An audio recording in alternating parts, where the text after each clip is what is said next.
क्या तुम्हें भी समझ नहीं आ रहा है कि इकोनॉमिक्स की तैयारी कैसे करें? इतना सारा सिलेबस कवर कैसे करना है, ऊपर से इतना हार्ड सब्जेक्ट। इसी का सोल्यूशन जानेंगे आज की वीडियो में। नमस्कार दोस्तों, मेरा नाम है आकाश कुमार और स्वागत है आप सभी का मेरे इस यूट्यूब चैनल पर। देखो यार, मैं जानता हूँ ये सब्जेक्ट थोड़ा ट्रिकी है, ऊपर से इसका सिलेबस भी बहुत ज़्यादा है। लेकिन आज मैं मेनली आपको दो ऐसे टिप्स के बारे में बात करूंगा, लास्ट में एक सीक्रेट ट्रिक भी होगी, जिसलिए अगर आपने फॉलो कर लिया तो ये सब्जेक्ट आपके लिए बहुत ईजी हो जाएगा। ठीक है, तो चलो शुरुआत करते हैं। तो सबसे पहले ये समझ लो, आपके पास ये तो जानते होगे कि आपके पास दो बुक है ट्वेल्थ क्लास में, एक मैक्रो इकोनॉमिक्स, दूसरी इंडियन इकोनॉमिक डेवलपमेंट। बात करेंगे मैक्रो इकोनॉमिक्स के लिए कैसे पढ़ना है। देखो, मैक्रो इकोनॉमिक्स में कुछ चैप्टर ऐसे हैं जो बहुत इंपॉर्टेंट है, उसकी वेटेज भी बहुत ज़्यादा है और हाई चांसेस है उसी से क्वेश्चन बनेंगे ज़्यादातर।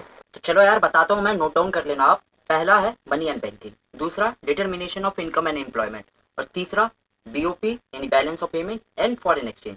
ये चार चैप्टर ऐसे हैं, इन्हें तो पढ़ के ही जाना है, बाकी आप पढ़ो ना पढ़ो, ये चार जरूर करने हैं। ठीक है, अब चलो यार दूसरी टिप ये है, इसमें जितने भी, मैं पूरे मैक्रो इकोनॉमिक्स के हर एक चैप्टर की बात कर रहा हूँ, जितने भी डिफरेंस बिटवीन वाले हैं, जैसे कि difference between factor income and transfer income, stock and flow के बीच में difference, autonomous item and accommodating items, इन सब के यानी जितने भी डिफरेंस बिटवीन है सबको आपको पढ़ना है। ठीक है, अच्छे से याद करना है, और ये दोनों ही चीज़ यानी कि डिफरेंस बिटवीन और जितने भी ये चारों मैंने चैप्टर बताए इंपॉर्टेंट, इन सबको याद करके आपको रिटर्न में लिख के रखना। ठीक है, लिख के प्रैक्टिस करनी है। बात करते हैं बुक नंबर 2 की, यानी कि इंडियन इकोनॉमिक डेवलपमेंट की। इसमें मेनली आपको देखो कोई इतना इंपॉर्टेंट चैप्टर तो है नहीं, इसमें सारे इंपॉर्टेंट है, लेकिन फिर भी अगर आप जानना चाहोगे तो पहली यूनिट यानी कि जिसमें जो 3 चैप्टर आ रहे हैं आपके, चैप्टर नंबर 1, 2 और 3, और लास्ट की यूनिट जो है जिसमें comparison between India, China and Pakistan, इसको तो अच्छे से पढ़ के ही जाना है। अब देखो, इन्हें पढ़ना कैसे, इंडियन इकोनॉमिक डेवलपमेंट थोड़ा थ्योरेटिकल सब्जेक्ट है, इसमें ज़्यादा मेहनत लगेगी। इसको एक पढ़ने का एक तरीका है, पहला आप एक्टिव रिकॉल करोगे। अब जिन बच्चों को नहीं पता एक्टिव रिकॉल क्या होता है, तो मेरी पिछली वाली वीडियो जिसमें मैंने रिवीजन का ट्रिक बताई है, मैं स्टैम्प भी लगा दूंगा यहाँ पे, उसमें जाके आप पता कर सकते हो। साथ में एक्टिव रिकॉल करने के बाद आपको जो भी पढ़ोगे उसे रिटर्न में करना है भाई, लिखना है। अब देखो यार, मैक्रो इकोनॉमिक्स को आप लिख के प्रैक्टिस करो ना करो कोई ज़्यादा फर्क नहीं पड़ता है, लेकिन इंडियन इकोनॉमिक डेवलपमेंट के हर एक क्वेश्चन आंसर को आपको लिख के प्रैक्टिस करना होगा, क्योंकि ज़्यादातर यही दिक्कत होती है कि बच्चे पढ़ तो लेते हैं कि इंडियन इकोनॉमिक डेवलपमेंट सारा कॉन्सेप्ट क्लियर है, इसमें क्या था नहीं था, लेकिन लिखते वक्त प्रेजेंट नहीं कर पाते। तो वही आपको यहाँ पे सीखना है, घर पे प्रैक्टिस करो लिख लिख के। इंडियन इकोनॉमिक में ही एक दूसरी टिप है जो बहुत इंपॉर्टेंट है। आपको करना क्या है, एक ब्लैंक पेपर लेना है, खाली शीट लेनी है, उसमें अब आपको वो सारी चीज़ें लिखनी, क्या लिखनी है बताता हूँ आपको। जब भी आप हर एक चैप्टर पढ़ोगे तो कुछ ना कुछ ऐसे डेटा होंगे, जैसे इंपॉर्टेंट नेम हो गए, डेट हो गए, कुछ ऐसे ईयर्स हो गए, या कुछ ऐसे प्लेस हो गए, कुछ फुल फॉर्म हो गई, उन सबको आपको नोट डाउन करते चलना है। अब इसके क्या फायदे होंगे वो मैं आगे बताऊँ। अब बात करेंगे दोस्तों, एक लास्ट वाली जो मैंने बताया था सीक्रेट ट्रिक के बारे में बात करूंगा, उसी के बारे में बताने जा रहा हूँ।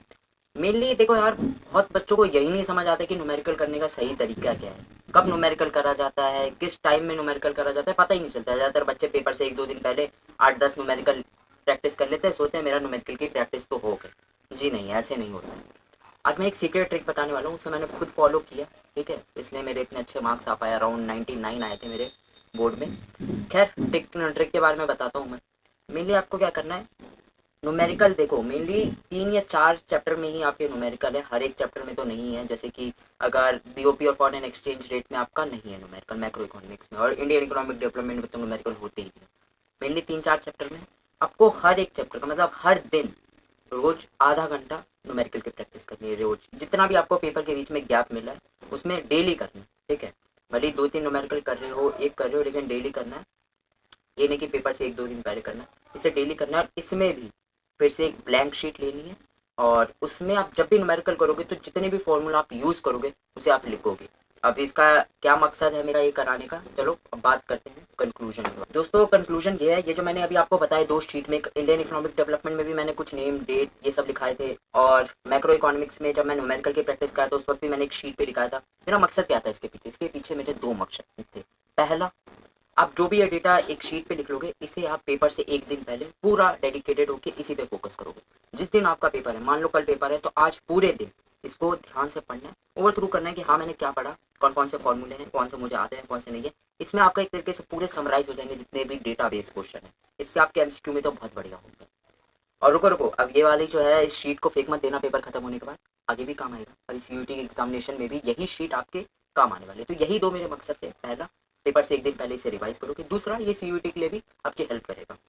और जहाँ तक बात रही सीयूटी की, तो देखो यार इस चैनल पे आपको और भी ऐसे ही बेहतरीन कंटेंट मिलेगा, सीयूटी में भी मैं आपकी हेल्प करूँगा। तो चैनल को सब्सक्राइब कर लो ताकि सीयूटी के प्रिपरेशन के वक्त आप वीडियोस आपको मिल सके और आप स्टार्टिंग से ही प्रिपरेशन कर सको। उस वक्त भी बहुत सी स्ट्रैटेजीज आपको मिलेगी। इसलिए यार चैनल को सब्सक्राइब कर दो, और अगर मेरी एक भी बात आपको इन्फॉर्मेटिव लगी हो तो लाइक कर देना। और लास्ट में यही कहूँगा कि अपना कमेंट बॉक्स में अपने स्ट्रीम और अपनी क्लास जरूर लिख के जाए, ताकि मैं उसी के हिसाब से और कस्टमाइज तरीके से वीडियो बना सकूँ। और भी अगर कोई दिक्कत है, समस्या है, तो कमेंट बॉक्स में लिखो। चलो अब ये तो समझ लिया कि इकोनॉमिक्स की तैयारी कैसे करनी है, ये समझ आ गया कि इसकी प्रिपरेशन कैसे करनी है। लेकिन इतना पढ़ोगे तो इसे याद भी तो रखना है ना। अगर याद नहीं रख पाओगे तो इतनी सारी चीज़ें पढ़ने का कुछ फायदा ही नहीं। तो अगर ये जानना है कि जो भी आप इसे पढ़ोगे इसे लंबे समय तक याद कैसे रखना है, तो मेरी ये वाली वीडियो देखना, मैं तुम्हें वहीं मिलूंगा।